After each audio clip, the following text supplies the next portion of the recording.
Hi everyone. So let us begin the third lecture of matrices. I hope you all remember this A theta that is equal to transpose conjugate or conjugate transpose. Both are going to be same. I hope you remember this operator because we are going to use this operator to define certain things. First of all, it is the Hermitian matrix. Hermitian matrix is M. Hermitian matrix. So what it says is that if A theta is equal to A, then we say the matrix A is going to be Hermitian. So I can give one example. Let's take it like this. 1 plus I and 1 minus I, etc. So what I have to do, I have to take the theta of it. So I have to transpose it and also, let's say first transpose it. So I'm going to get 1, 2 remains here, 1 minus I and 1 plus I. Now I have to take its conjugate.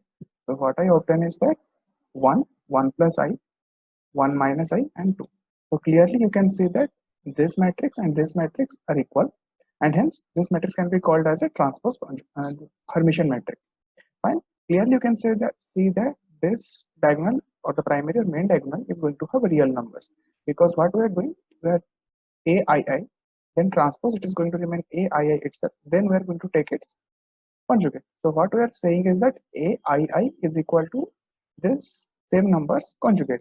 This means that this is going to be real numbers. And next we can define is that, and further one more thing. Okay, so this is aij, and after conjugate transpose it's going to replace by aji conjugate. So clearly this and this are going to be basically conjugate of each other. Clearly you can see it from aij is equal to aji conjugate, because these two are finally going to be equal according to definition. Nextly, we can define skew Hermitian. Skew Hermitian. What skew Hermitian says? It says that after taking conjugate transpose, we are going to get minus of a. I can take one example. Let's say minus I, 0, 1, and let's say 1 plus I, and minus 1 minus I plus I. Okay, so let me take its transpose. I'm going to obtain uh, this transpose minus I, 0, minus 1 plus I, and 1 plus I, and then this is I actually. And then let me take the conjugate. If I take conjugate, I'm going to obtain I minus 1 minus I, then here it is 1 minus I, and here I'm going to get 0 itself. So clearly you can see this stuff and this matrix, these two are minus of each other. So if I multiply a minus 1 with this thing, I'm going to obtain this matrix. Clear? Yeah, clearly it is there. Fine. So this is a kind of Q Hermitian matrix. You can again say that along this diagonal it is going to be pure complex or purely imaginary. Fine. Which means that no real parts will be there. So this is 0 into I, you can say. Fine. That doesn't make any difference with 0. Okay. So these are first Hermitian and skew Hermitian. With the transpose operator, A transpose, we can define two things which are going to be mostly effective or working for you during the JEE syllabus: symmetric and skew symmetric. Symmetric matrix says that after taking transpose, if I open the same matrix, I'm going to have a symmetric matrix. One example you can take 1, 2, and 3, 3, let's say. So if I take its transpose, I'm going to obtain 1, 2, 3, and 3 again. Fine. So this is going to be a symmetric matrix. What does skew symmetric say? Skew symmetric says that if I take transpose, I'm going to obtain minus of A.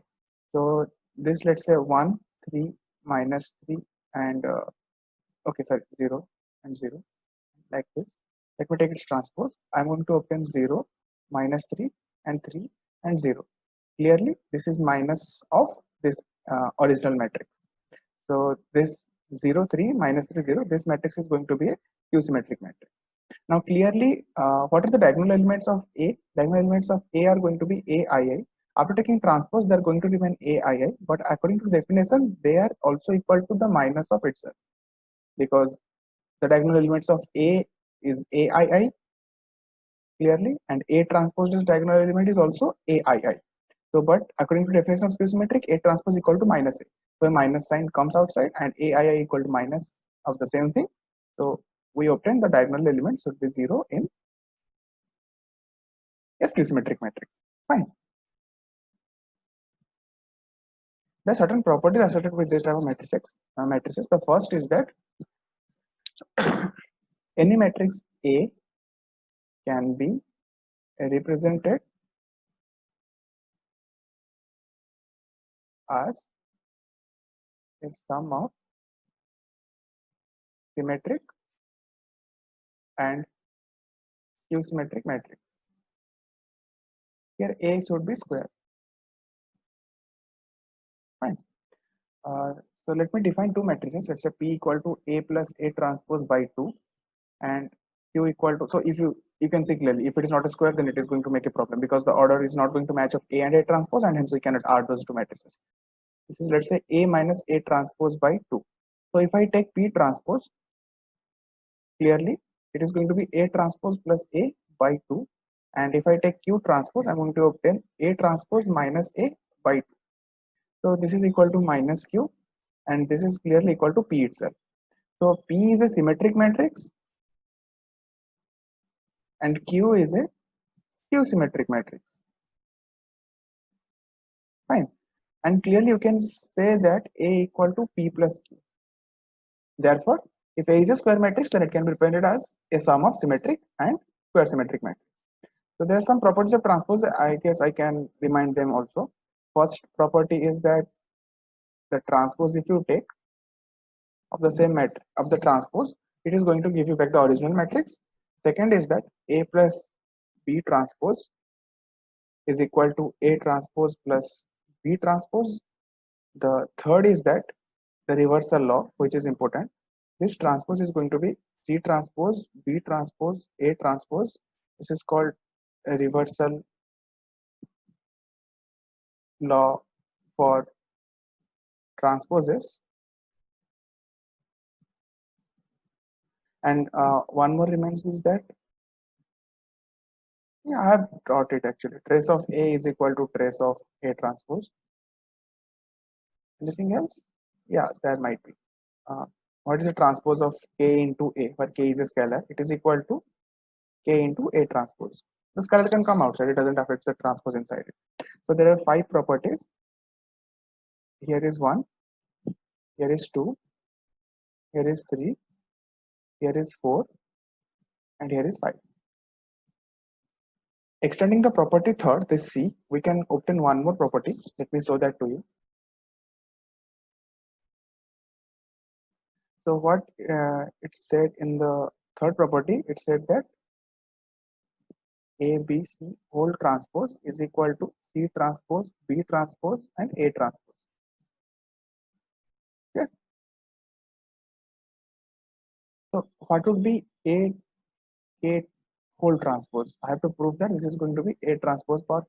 How to do this? This A power K is nothing but A multiplied K times. Here, multiplied K times. I have to take the transpose. So using the reversal law, I have to start from back. But it would be A transpose into A transpose, and how many? K times. And this basically is A transpose power. Fine. So now using this property, we can find two new things. One is all powers, I mean integral. For now, consider integral only. All powers integral of symmetric matrix are, okay, something error is happened there.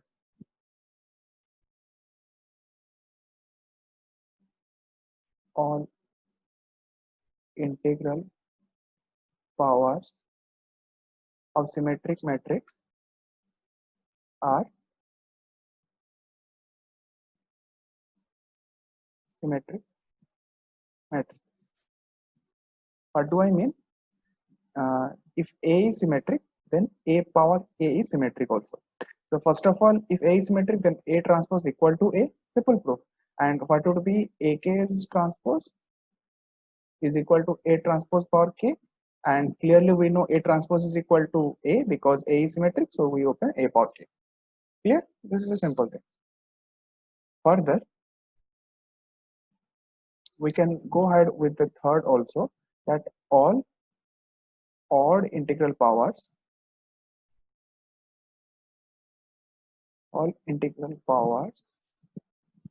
of skew symmetric matrices are going to be skew symmetric. This is easy enough to see, right?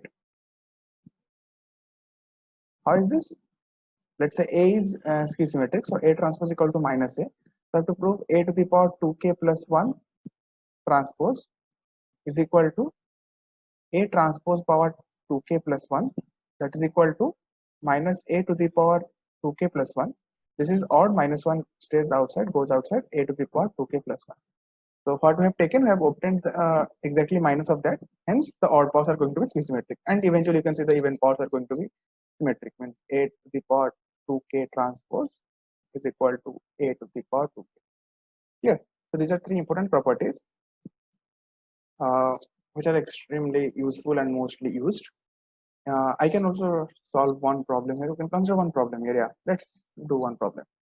The question is, question given is C is a n cross 1 vector. A is a square matrix with A transpose equal to minus A. What is the value of C transpose AC? You can pause the video and try to think a bit. Let me just dive into the answer. So first of all, let us consider the C transpose AC.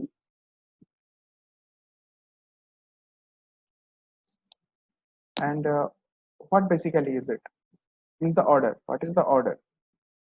So first of all, this is going to be 1 cross n. This is n cross n. This is n cross 1. So finally, we're going to obtain a matrix of order 1 cross 1. Wow, so this is basically a scalar. This is not a matrix, if you allow me to say. So this is a matrix of 1 cross 1 order. Now let us consider the transpose of this thing. Why I'm considering transpose? So as to bring A transpose into the picture. So this is going to be C transpose, A transpose, C transpose, transpose, which is going to be C basically. This is going to be C. That is equal to C transpose A C minus outside. So what we see? C transpose AC is a skew symmetric matrix. And next fact is that this is one important thing. The second is it is just a 1 cross 1. So if here is the element B, and if I take the transpose, I'm going to obtain B itself. But what? The result so that this is equal to minus of B. Fine, because C transpose AC's whole transpose is going to be minus of itself. And from here we obtain that B is equal to 0. Therefore, the result of this is a null matrix. Fine. So let us end the lecture here for this time. So we'll meet with some special type of matrix in the next lecture. Thank you. Bye.